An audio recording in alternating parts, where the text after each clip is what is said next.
Voyager près de chez soi et découvrir les vertus de la lenteur. C'est le défi lancé par mon amie Joanne Germain, spécialiste du mode de vie slow. Je pars à la rencontre de gens qui ont choisi de ralentir pour mieux vivre. Éloge de la lenteur dans la vallée de la Batiscan.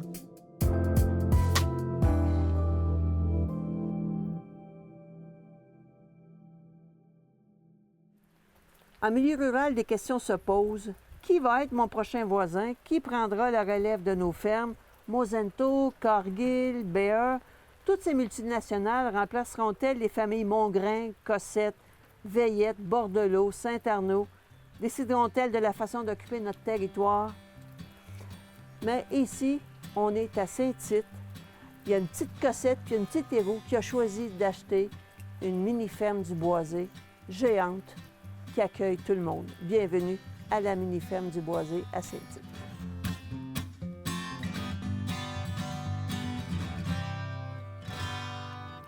J'entends des clochettes teintées joyeusement. Un alpaga, paré comme un Bouddha, se met à marcher à mes côtés. Je me suis surprise en train de lui raconter des histoires simples.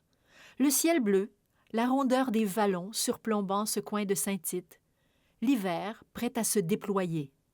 Et l'alpaga me glisse à l'oreille avec sagesse « Bienvenue chez moi, à la mini-ferme du Boisé ».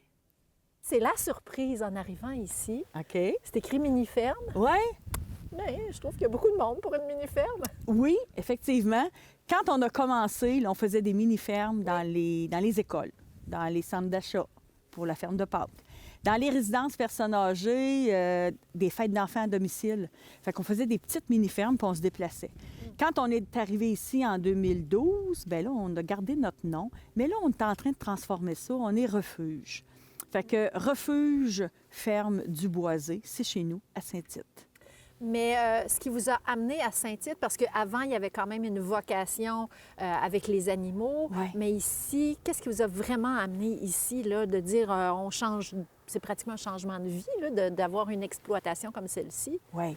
En fait, c'est par la force des choses. On était bien où ce qu'on était, mais on a dû quitter pour un parc industriel, pour l'annonce du parc industriel à Saint-Georges-de-Champlain, qui malheureusement ne s'est pas fait. On s'est installé ici parce qu'on avait besoin d'un point de service au niveau scolaire. On avait quand même des besoins.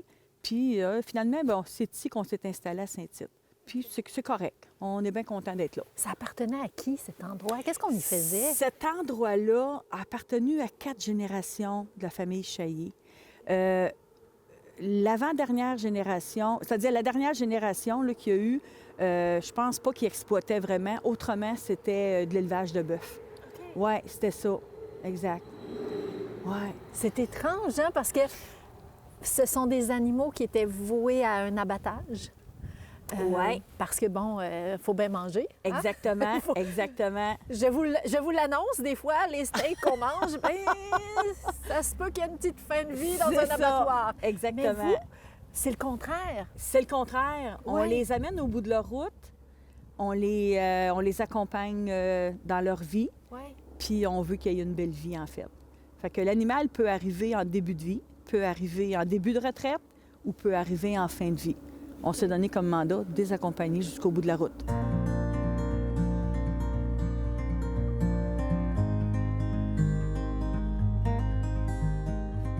Un arche de Noé à ciel ouvert. Lapins, cochons, ânes, chevaux et vaches. Moutons et canards. Un couple d'émeux. C'est un royaume où bâtards et mal-aimés sont libres de vivre dans la dignité. Le royaume de la deuxième chance, l'ultime et dernière avant le grand repos. Leur silhouette se profile au bout du champ, à l'orée des bois, dans un enclos rassurant. Des horizons nouveaux, là où émergent des jours lents.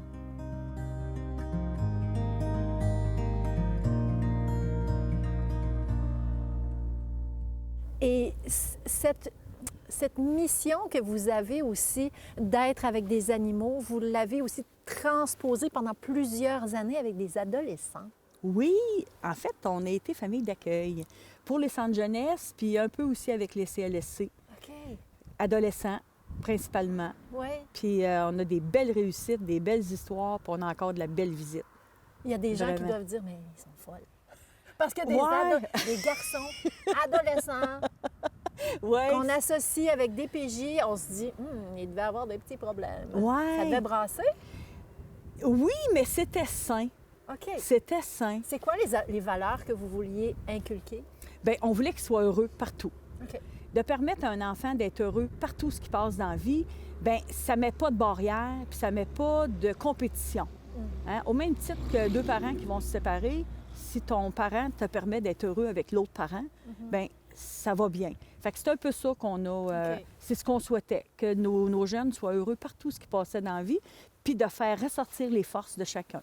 Fait qu'en faisant ressortir les forces de chacun, parce qu'on en a tous, bien, c'était assuré si le parent collaborait. OK. Parce que c'est toujours une histoire de parents quand même. Oui. tu sais. Mais on a eu des bons parents, on a eu des... Non, ça a été vraiment des belles aventures, des belles histoires. Ouais. On a accueilli beaucoup. Et beaucoup, ils reviennent beaucoup. encore aujourd'hui. Et ils reviennent avec leurs enfants. Oui, C'est formidable. vraiment. Vraiment. Oui. Et vous accueillez aussi, bon, il y a comme une continuité, des groupes scolaires, Oui.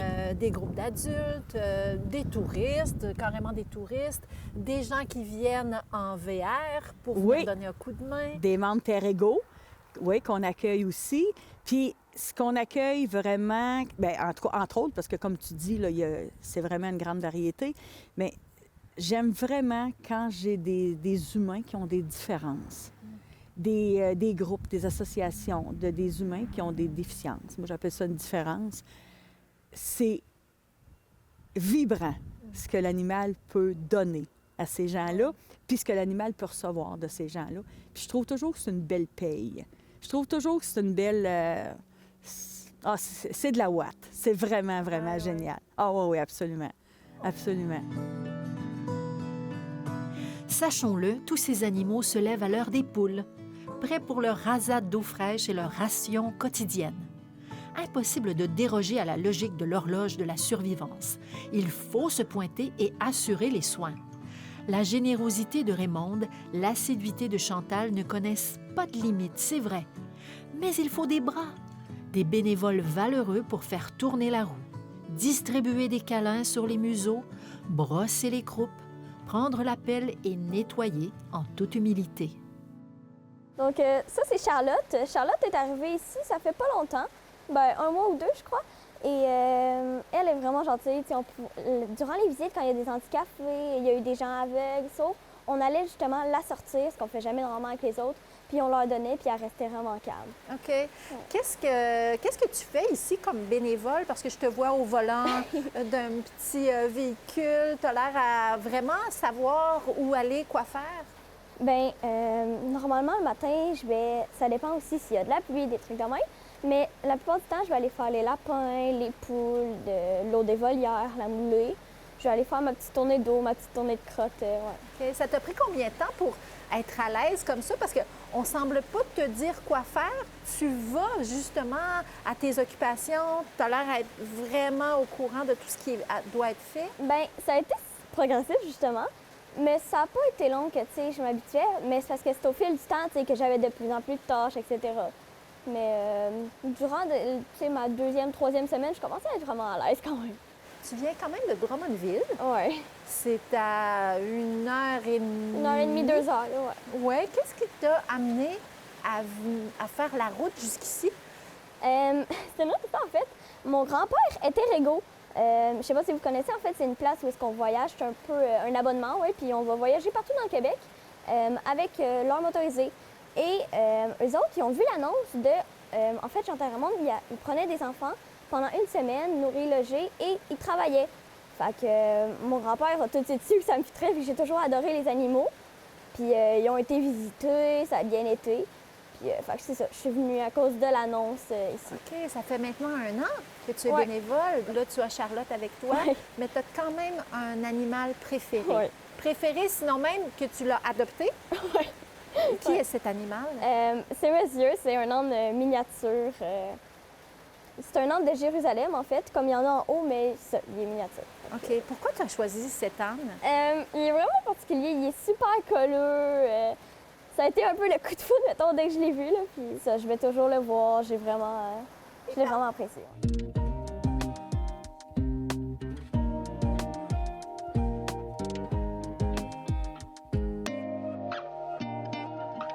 À la mini-ferme du Boisé, il y a une personne qui prend soin des animaux, qui est arrivée par Tarago et qui vient de Montréal et qui prend soin des animaux, qui s'appelle Martine.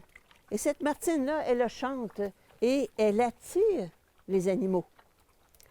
Alors, je vous invite à écouter la chanson créée spécifiquement pour la mini-ferme du Boisé à Saint-Tite, Martine.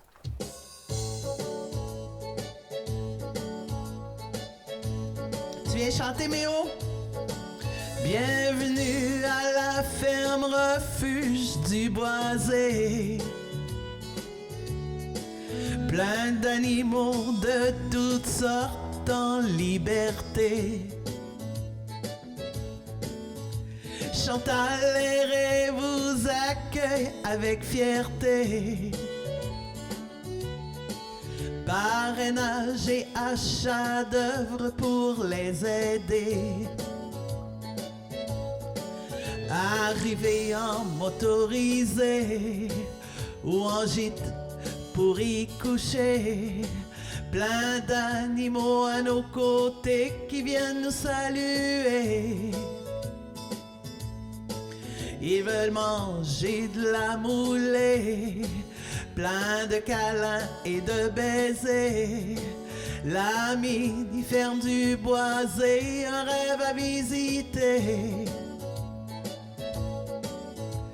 Une journée à la ferme, vous ne pourrez l'oublier. Bob, Chloé et Rainbow veulent vous rencontrer. Roselyne adore vous couvrir de baisers. Jacqueline et Timé vont vous amuser.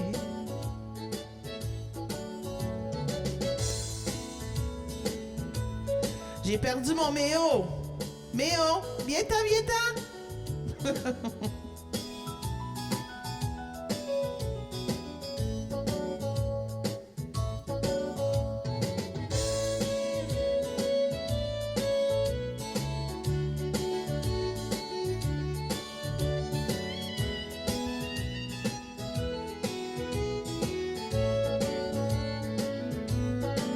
On dit OK pour la visite guidée. C'est Ré qui nous fait marcher. Répond à nos questions sans jamais se fatiguer. On nourrit, on caresse, on s'amuse. La mini-ferme du Boisé. Pourquoi chercher plus loin? On vous attend demain. Bienvenue à la ferme refuge du Boisé. Plein d'animaux de toutes sortes en liberté. Chantal Héré vous accueille avec fierté. Parrainage et achat d'œuvres pour les aider. C'est un rendez-vous, les amis. Bienvenue à la mini-ferme du Boisé. Yeah!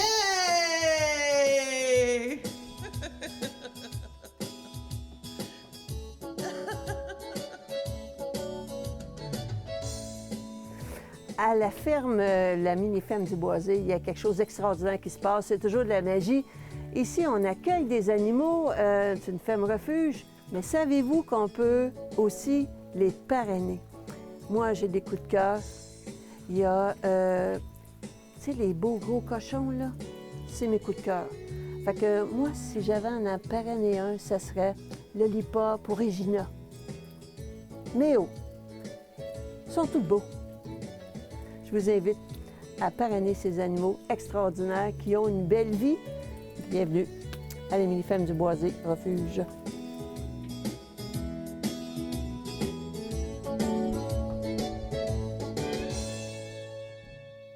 Au beau milieu de ce village peuplé d'animaux bienveillants, une chapelle veille, repère des grands Manitou. Un lieu pour confier de sombres pensées sur l'enfer et l'angoisse, pour finalement repartir avec la légèreté, comme par magie. On est à Saint-Tite, puis on voulait être solidaire avec l'image de Saint-Tite, Ben oui. L'image western. J'ai vu le saloon. On a eu le saloon, on a eu le maréchal Ferrand, puis le maréchal Ferrand, bien, on s'en sert pour accueillir. Oui, c'est important d'accueillir. D'accueillir les gens. D'accueillir les gens, effectivement. De faire des rassemblements de famille, rassemblements de collègues, de rassembler. Il faut se rassembler. Oui. On a le magasin général, la banque, la prison. OK. Puis on a fait la petite chapelle. La chapelle. Ouais. C'est spécial, hein? C'est vraiment spécial. Oui, puis c'est comme ça que les gens peuvent prendre connaissance des lieux où ils sont, puis de prendre connaissance de vos valeurs, de ce qui vous motive là, Oui. dans ce que vous faites. Parce que je pense qu'il y a une grande transmission de ta part à cet endroit-là. Ça, c'est certain. Oui, c'est sûr que quand on fait les visites guidées, bien, forcément, les informations, on les donne, puis on veut que les gens soient conscients, puis qu'ils soient sensibilisés aussi. Vraiment, là, de sensibiliser les gens, puis je te dirais que ça répond très, très bien. OK. Les gens, là, voient ça autrement. Ça permet aux gens de voir autrement, d'avoir une proximité avec l'animal qui est différent, ce qui fait que souvent, c'est un médicament qui n'est pas connu. Puis souvent, c'est même dans l'inconnu des gens. Mais moi, en fait, j'ai voulu que tu m'emmènes ici pour une... En fait, j'avais comme une demande spéciale. C'était que tu puisses m'ouvrir ton cœur pour me parler, toi, Raymonde, ton attachement profond avec les animaux. C'est pas donné à tout le monde de pouvoir... Oui, on a tous un chat, un chien, il y en a même qui ont des mini-cochons, mais toi, je veux dire, ta famille, elle est très, très grande. Ouais. Depuis que tu es tout petite, que tu es attirée par les animaux? Écoute, c'est arrivé, c'est un coup de cœur. C'est vraiment, vraiment un coup de cœur. À la maison, on a toujours eu seulement que des chiens. Okay. Puis au début de ma relation avec Chantal, bien, on est allé, on a acheté 3 canetons. 3 canetons, puis ça l'a popé dans notre tête, toutes les deux. Puis là, à un moment donné, on voit une petite chèvre. Oh non, on va l'amener, on va la prendre. Une chèvre, un poney. Puis là, bien, les gens savaient notre sensibilité, fait que forcément, ça a créé une chaîne. Puis la passion, a dépassé la raison. Ce qui fait qu'on est des passionnés, toutes les deux. Puis on veut aider. Mais on reçoit énormément. Ça, il faut le dire. Parce que c'est sûr que l'animal, les gens voient qu'on donne beaucoup aux animaux, mais les animaux nous donnent beaucoup. Un animal, c'est toujours de bonne humeur le matin. Tu arrives pour les nourrir, ils sont toujours présents, puis ils nous font du bien. Vraiment, Ouais. vraiment. Ma Jacqueline, là, c'est pas mal quelque chose. Que se passe-t-il dans une cervelle d'oiseau? Est-ce possible de lire dans les pensées? Raymonde connaît ce langage. Elle décrypte l'esprit du grand émeu mieux que quiconque. S'enclenche une danse avec des gestes lents et des mots chuchotés. Nous sommes témoins d'une étroite intimité. Le fil entre deux âmes se tisse, la communion entre deux mondes. C'est une langue forgée sur la conscience de l'instant présent. Et cette conscience se met à parler. Elle dit au monde « respect pour le vivant ». Quand tu as la passion qui t'habite, bien, je pense que le cœur palpite au même rythme. Là, Ouais. c'est vraiment, vraiment... C'est dur à expliquer un peu. Mais C'est avec- un peu une folie. Avec un tel attachement, j'imagine que lorsqu'on les voit partir, tu dois des fois venir te réfugier ici pour justement là, essayer de passer par-dessus la tristesse, de perdre Absolument. C'est quasiment des humains, là. Oui. On ne sera jamais habitué. Même si on sait que l'animal est rendu au bout de sa route, même si on sait que l'animal, c'est pour très, très bientôt, c'est toujours très, très difficile. Puis oui, je reviens, puis on le fait. Oh oui, Qu'est-ce que tu peux nous enseigner sur le deuil d'un animal? Parce que moi, j'ai des proches qui ont eu le deuil d'un animal et qui ont terriblement souffert pendant des mois et des mois. Qu'est-ce qu'on peut leur dire à ces gens-là pour qu'ils puissent vivre avec cette peine-là, mais peut-être la transformer en autre chose? Moi, ce que je dirais, c'est de penser à ce que on leur a donné, ce qu'on leur a fait vivre. Le beau temps qu'on a, tu sais, les attentions qu'on a eues pour eux, puis pour un être qui est vivant, qui n'a pas de mots, qui n'a pas de discours, qui ne peut pas nous dire « j'ai mal là », mais qui est capable de nous le dire quand même autrement. De l'avoir accompagné toute sa vie, de lui avoir donné une belle vie. Je pense que c'est ça qu'il faut retenir. Puis c'est ça qui va nous aider, parce que sinon, c'est difficile de traverser ça. Ouais. Puis on peut pas... Puis de dire, bien, je vais aller m'en chercher un autre. Il faut prendre le temps. Je pense qu'il faut prendre le temps de faire... de se laisser un moment, puis de digérer tout ça, puis de dire, bien, est-ce que je suis vraiment prêt à le faire ou si c'est mon... Parce que ça aussi, hein, tu sais, en étant refuge, bien, on a accueilli des animaux qui nous ont été confiés pour ces raisons-là. Les gens sont allés trop vite. Fait qu'il faut vraiment, vraiment prendre le temps de comprendre le deuil, de dire, bon, ben oui, ça s'est passé comme ça, mais s'il avait été ailleurs, ça aurait été différent. Oui. Et puis depuis, bon, ça fait un peu plus de 10 ans, est-ce qu'il y a eu des moments de découragement avec cette grande mission? Parce que ça coûte cher, parce que des fois, les gens ne sont pas nécessairement au rendez-vous, parce qu'il y a eu une pandémie, parce que bon, les animaux n'arrêtent pas de souffrir aussi. Oui, exactement. Puis ça, c'est vrai ce que tu dis, Chantal, parce que la pandémie a joué. Par contre, pour nous, ça a été... on a eu plus. On a eu des visiteurs. Puis les visiteurs, on dirait que tout était arrêté de tourner autour, mais ça tournait ici. Fait que les visiteurs venaient ici, puis ils disaient « Wow, c'est comme dans un autre monde. » Puis ça, je l'ai entendu souvent, puis je l'entends encore souvent. On se croirait dans un autre monde.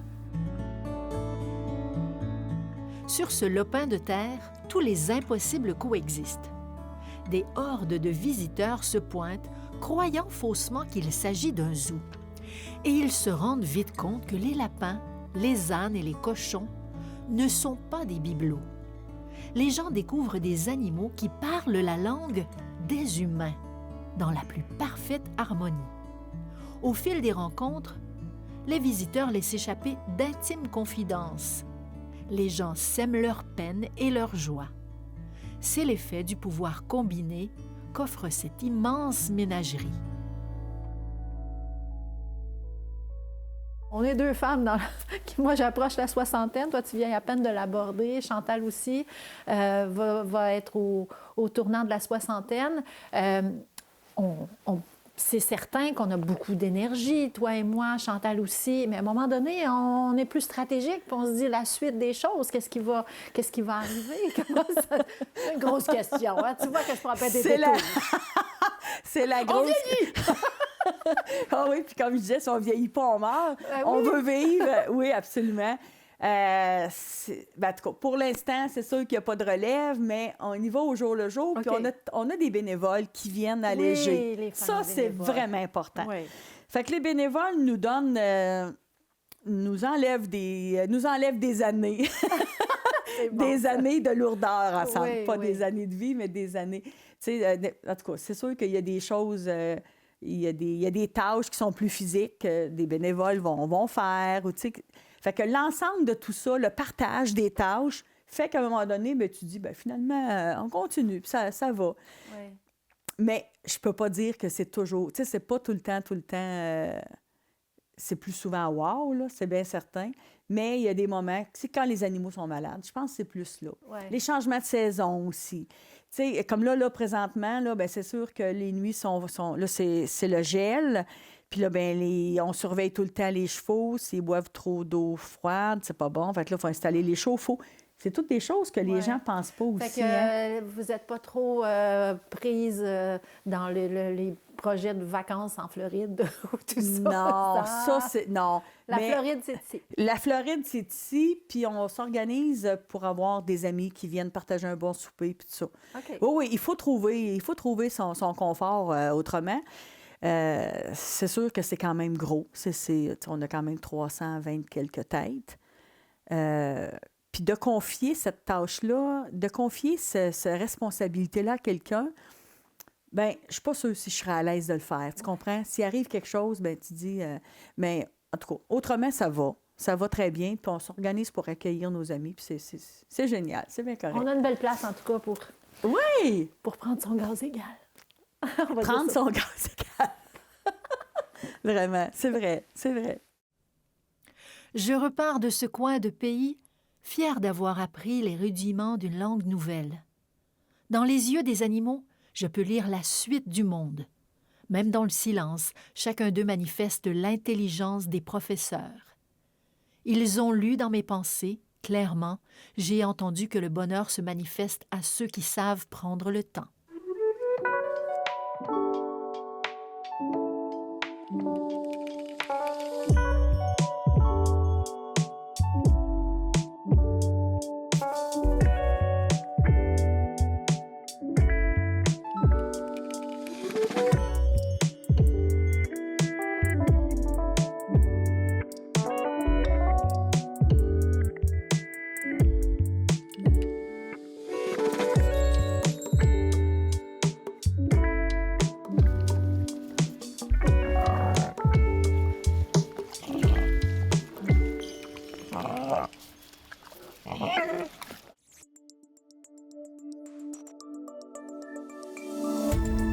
Cette émission d'Accès est appuyée par Cogeco et est rendue possible grâce à la collaboration de la communauté avec Nous TV.